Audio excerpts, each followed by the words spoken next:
36 बहुओं की रसोई। आधे घंटे में स्वादिष्ट गाजर का हलवा बनाने की आसान रेसिपी। रसोई में खड़ी शिप्रा फोन में गाजर का हलवा बनाने की रेसिपी देखते हुए गाजर का हलवा बनाना शुरू करती है। सबसे पहले 5 मोटे गाजर धोकर उसे बारीक घिस लेना है। गाजर तो मैंने कद्दूकस कर लिया है। अब क्या करना है, गैस पर कढ़ाई रखनी है। इस नॉन स्टिक वाली कढ़ाई में हलवा बनाती हूँ, इसमें हलवा चिपकेगा नहीं, खिला खिला बन जाएगा। इसी तरह शिप्रा फोन में रेसिपी देख देख कर स्टेप बाय स्टेप फॉलो करते हुए गाजर का हलवा बनाती है। तभी उसके फोन पर कुंदन का वीडियो कॉल आता है। Happy birthday to you, happy birthday to you, happy birthday dear Kundan, happy birthday to you, happy birthday my love. Shipra, तुम्हें मेरा बर्थडे याद था? मुझे लगा तुम भूल गई थी। तुमने मुझे रात में भी विश नहीं किया। मैंने काफी देर तक तुम्हारा वेट किया था। अरे ऐसे कैसे भूल जाती तुम्हारा बर्थडे। पता है आज मैं फर्स्ट टाइम किचन में खड़ी होकर कुकिंग कर रही हूँ। तुम्हारे लिए बहुत ही स्पेशल सी चीज बना रही हूँ। अच्छा जी, मुझे भी तो पता चले ऐसा भी क्या खास बना रही हो मेरे लिए। ये तो सरप्राइज है। तुम जल्दी से रेडी होकर कॉलेज आ जाओ। Okay bye. इतना कहकर शिप्रा कॉल काट देती है और कुछ देर में गाजर का हलवा रेडी करके कॉलेज आ जाती है, जहां उसकी दोनों सहेलियां उम्मिका काव्या वेट कर रही होती हैं। गुड मॉर्निंग शिप्रा, हम तेरा ही वेट कर रहे थे। लेक्चर क्लास स्टार्ट होने वाली है, चल क्लास में चलते हैं। क्या बात है, आज तो तू अलग ही ब्लश कर रही है, कुछ स्पेशल है क्या? हाँ, आज कुंदन का बर्थडे है तो मैं उसके मनपसंद का गाजर का हलवा बनाकर लाई हूँ। अच्छा, मैं तुम दोनों को बाद में मिलती हूँ। इतना कहकर शिप्रा कॉलेज के गार्डन एरिया में आती है, जहां कुंदन बेंच पर बैठा उसका इंतजार कर रहा होता है। फाइनली मोहतरमा आ गई। पिछले आधे घंटे से मैं तुम्हारा वेट कर रहा हूँ। अब तुम्हारी मनपसंद चीज बना रही थी तो टाइम तो लगेगा। जल्दी से टेस्ट करके बताओ कैसा बना है। इतना कहकर शिप्रा कुंदन को गाजर का हलवा खिलाकर मुंह मीठा करवाती है। कैसा बना है हलवा? शक्कर ठीक है ना? अच्छा बनाया है हलवा।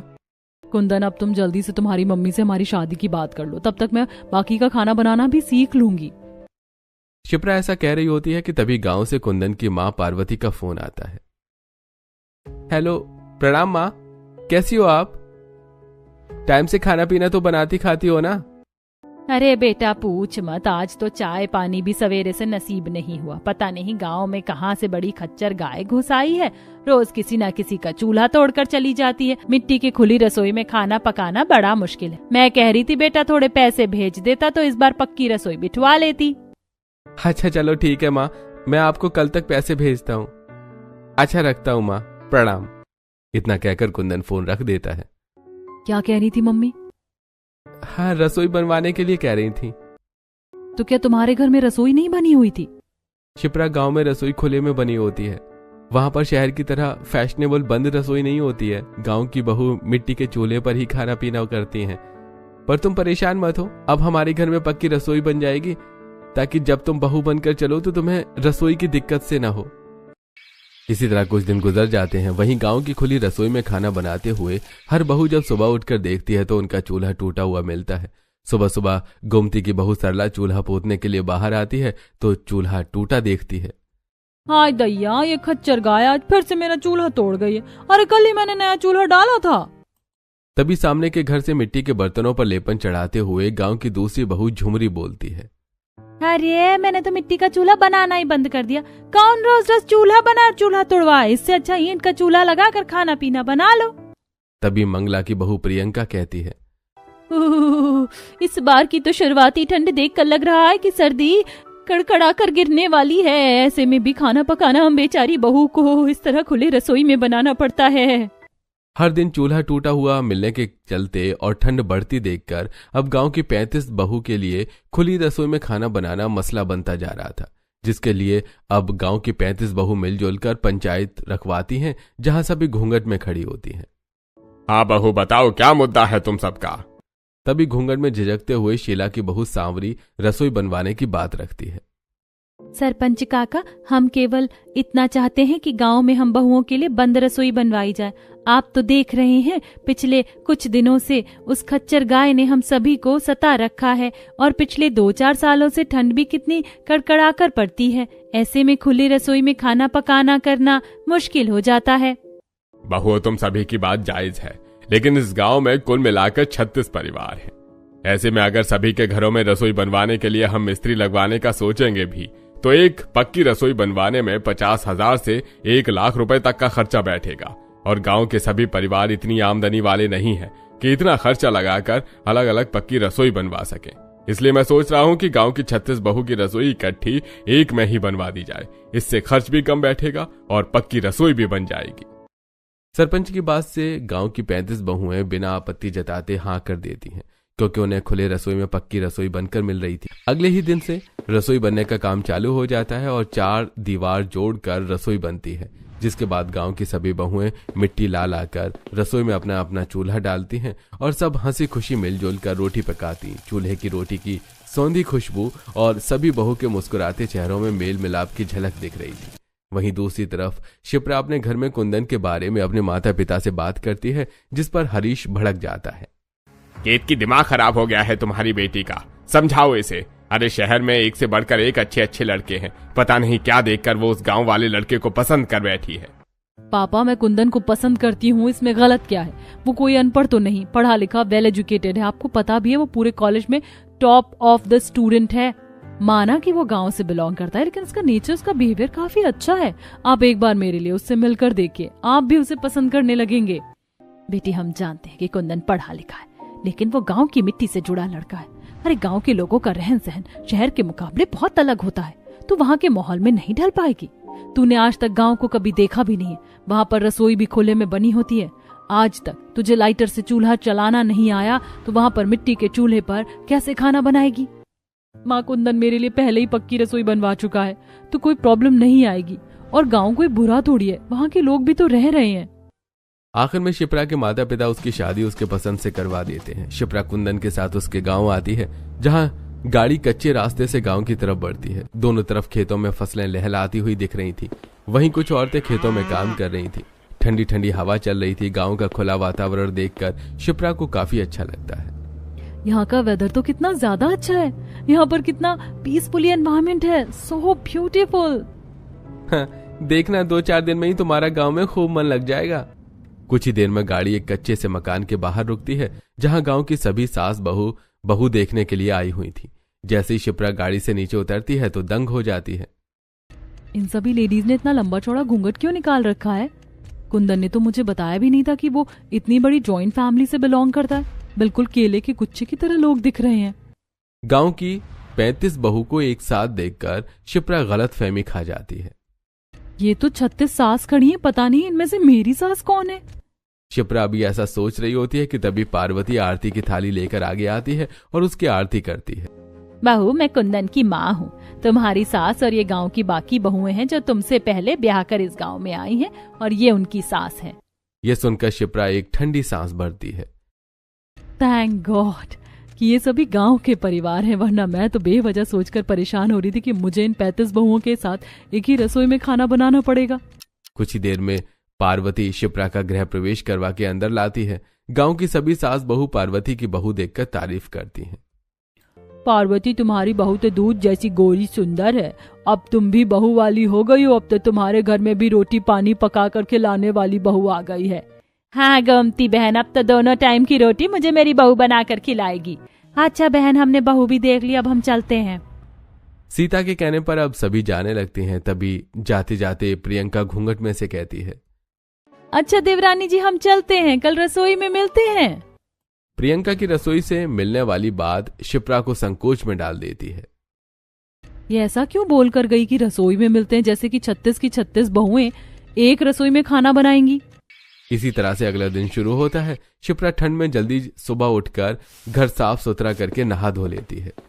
हे भगवान, बगैर गीजर के ठंडे ठंडे पानी में नहाने में मेरी तो बर्फ ही जम गई। फटाफट से जाकर गर्मा गर्म चाय बनाकर पी लेती हूँ, शरीर में थोड़ी गर्माहट आएगी।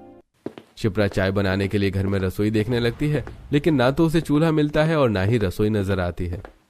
पूरा कमरा, घर, आंगन, हर जगह छान मार लिया, लेकिन रसोई चूल्हा कहीं पर भी नहीं दिख रहा। कहीं मेरा ससुराल बिना रसोई का तो नहीं है? ससुराल में रसोई चूल्हा न दिखने पर शिप्रा काफी ज्यादा कश्मकश में आ जाती है। तभी उसे घर के पीछे वाली दीवार से सास पार्वती गोबर के उपले उखाड़ते हुए दिखती है। मम्मी जी, आप यहाँ पर हैं? हाँ बहू, आज तेरी चूल्हा चढ़ाई की रस्म है ना, इसीलिए मैं सूखे सूखे उपले निकाल रही थी। आज 36 तरीके के पूरी पकवान बनाने के लिए उपले भी तो ज्यादा लगेंगे। मम्मी जी आप मुझे रसोई दिखा दीजिए, तब तक मैं तैयारी कर लेती हूँ। मैं कब से रसोई ढूंढ रही हूँ लेकिन रसोई मुझे मिली नहीं। बहू, रसोड़ा घर में बना होगा तब तो तुझे दिखेगा। मम्मी जी घर में रसोई नहीं बनी तो क्या मुझे बिना रसोई के खुले में खाना बनाना पड़ेगा? अरे नहीं नहीं बहू, चल मैं तुझको चलकर रसोई दिखाती हूँ। तू सारा सामान टोकरी में सहेज ले। पार्वती के बोलने पर शिप्रा खाना पकाने का सारा सामान, आटा, दाल, शक्कर, बर्तन, तेल, मसाले, माचिस सब कुछ लेकर गांव के बीचों बीच बनी बड़ी सी रसोई में लाती है, जहां सभी बहू ने अपने अपने परिवार के हिसाब से चूल्हे बना रखे थे। तो कहीं 2 मुंह वाला चूल्हा दिख रहा था, जहां गांव की 35 बहुएं एक ही बड़ी सी रसोई में इकट्ठे खाना बना रही होती हैं, जिसे देखकर शिप्रा काफी ज्यादा शॉकिंग रिएक्शन करती है। अरे सांवरी बहन, तुम मसाला पीस रही हो ना, जरा मेरा भी ये मसाला पीस दोगी? चूल्हे की आंच काफी ज्यादा तेज है, मैं मसाला पीसने जाऊंगी तो सब्जी फटसट हो जाएगी। अरे सरला बहन, ये भी कोई पूछने वाली बात है? अब मैं सिलबट्टे के आगे बैठी हूँ तो तुम्हारा भी मसाला लगे हाथ पीस दूंगी। तुम बस मेरी सब्जी चला देना। अब 36 बहू की एक ही रसोई है और वैसे भी मिलजुल कर बनाने से खाना जल्दी बन जाता है। जहां गांव के रहन सहन में ढल चुकी 35 बहू के लिए एक रसोई में खाना पकाना करना बहुत ही मेलजोल था, वहीं 36 बहू वाली एक रसोई देखकर शिप्रा की शक्ल बनी हुई थी। अरे ये रसोई है या धर्मशाला? 36 बहू के लिए बस एक रसोई बनवा रखी है और इस चूल्हे से बिल्कुल चिमनी की तरह धुआं धुआं मच रहा है। मेरे बस की नहीं है इस 36 बहू वाली रसोई में खाना बनाना। अरे शिप्रा बहू, क्या हो गया? देखो वहाँ एक चूल्हा खाली है ना, जाओ तुम जाकर उस पर खाना बना लो।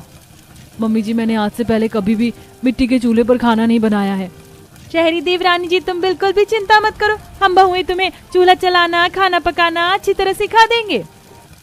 अरे पार्वती बहन, अब तुम यहाँ पर खड़ी क्यों हो? मेरी प्रियंका बहू है ना, वो तुम्हारी बहू के साथ खाना बनवा देगी। इतना बोलकर मंगला पार्वती को रसोई में से ले जाती है, जिससे शिप्रा का 36 बहू वाली एक रसोई में खाना बनाने से बचने का बहाना फेल हो जाता है। अब वो जल्दी से अपना खाना बनाने का सामान चूल्हे के पास लाती है और उपले को साबुत चूल्हे में लगाने लगती है, जिसे देखकर उसके बगल में खाना बना रही सरला बोलती है, अरे अरे शहरी देवरानी जी, ऐसे आज जलाओगी तो पूरा दिन आज जोड़ने में ही लग जाएगा। पहले चूल्हा पूजन कर लो। इस गांव में चूल्हा पूजा करने का भी कोई रिचुअल है क्या? मुझे इसके बारे में पता नहीं है। गांव की रसोई तो रीति रिवाज के हिसाब से ही चलती है। हमारे यहाँ जब भी कोई नई नवेली बहू आती है और पहली बार चूल्हे पर कुछ पकाती है तो उससे पहले चूल्हे की पूजा करती है। यही इस गांव की मान्यता है। लेकिन मुझे तो इसके बारे में बिल्कुल भी नॉलेज नहीं है। कोई बात नहीं, हम तुम्हें जैसे जैसे बताते हैं वैसे वैसे करते जाना।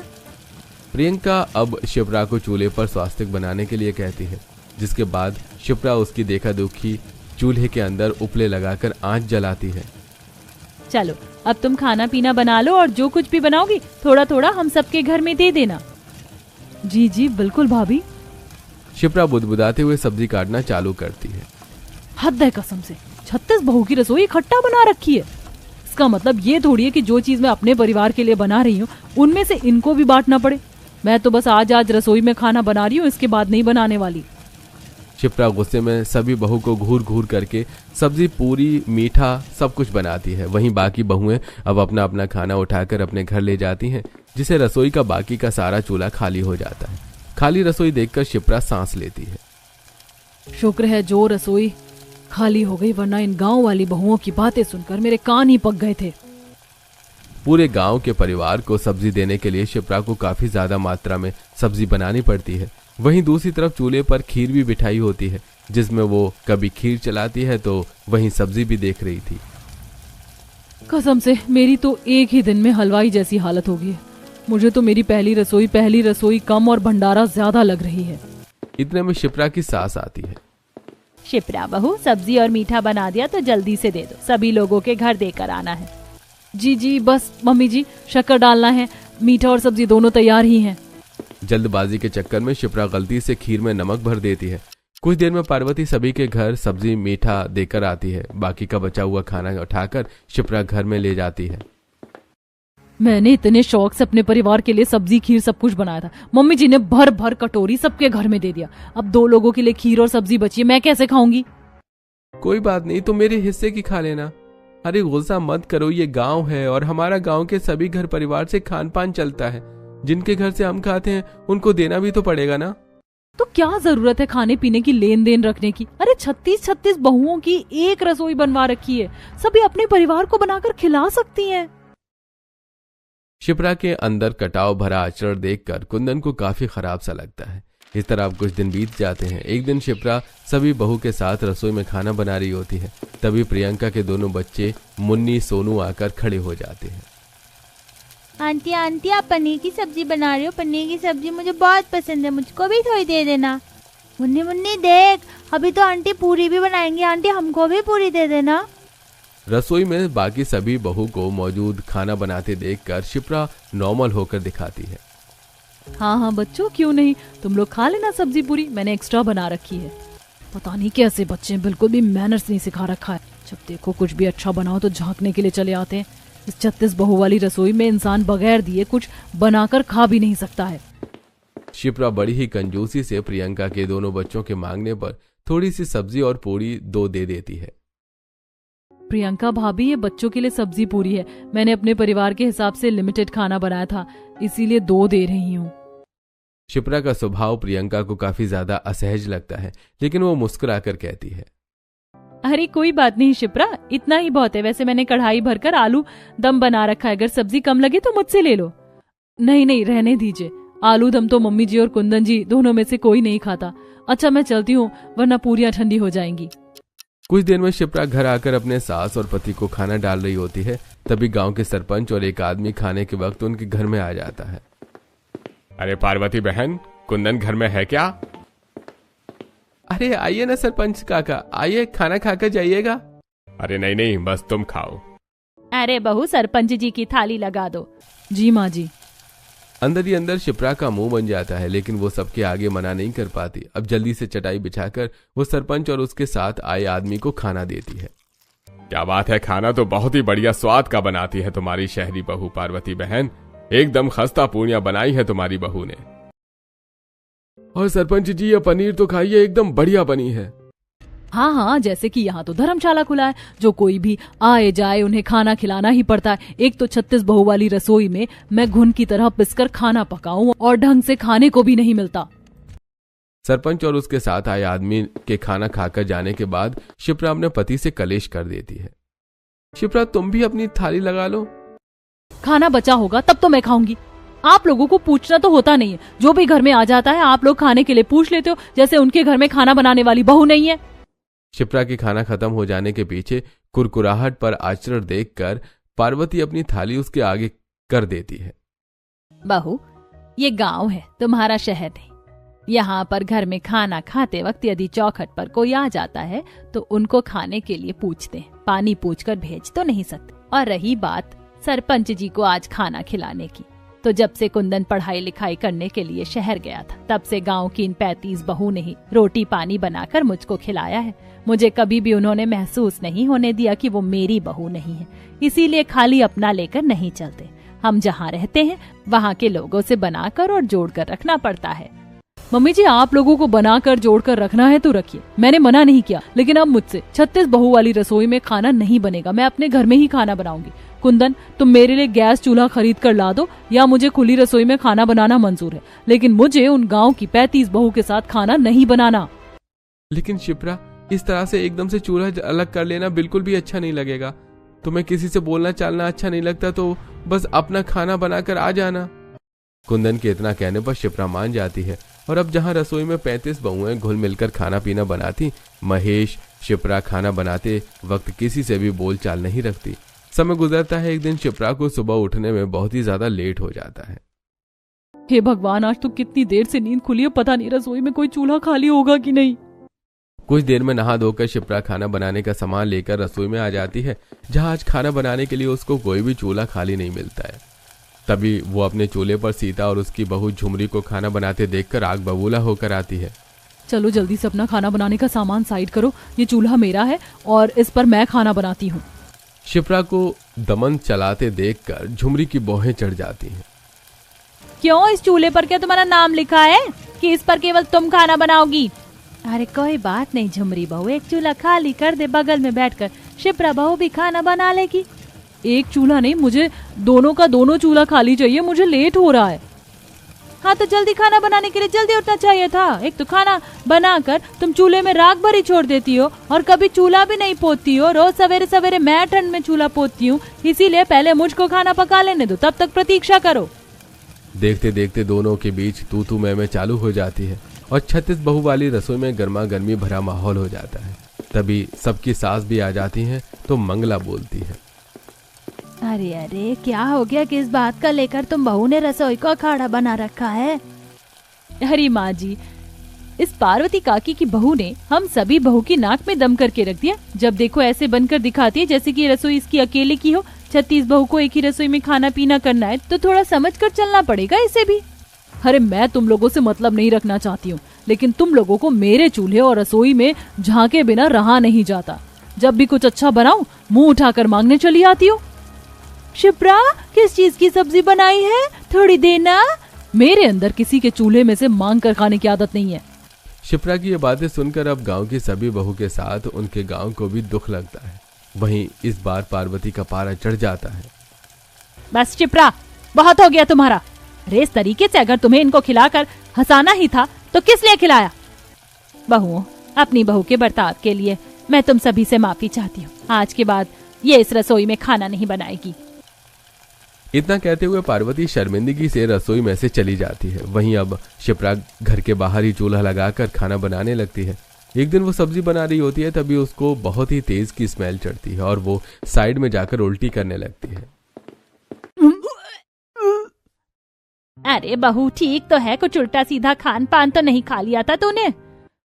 मम्मी जी पता नहीं कच्चा कच्चा सा हो रहा है, मैं तो सब्जी बना रही थी, एकदम से दुर्गंध आने लगी। ये सुनकर पार्वती के चेहरे पर मुस्कुराहट आ जाती है। बहू, तेरे पैर भारी है, मैं दादी बनने वाली हूँ।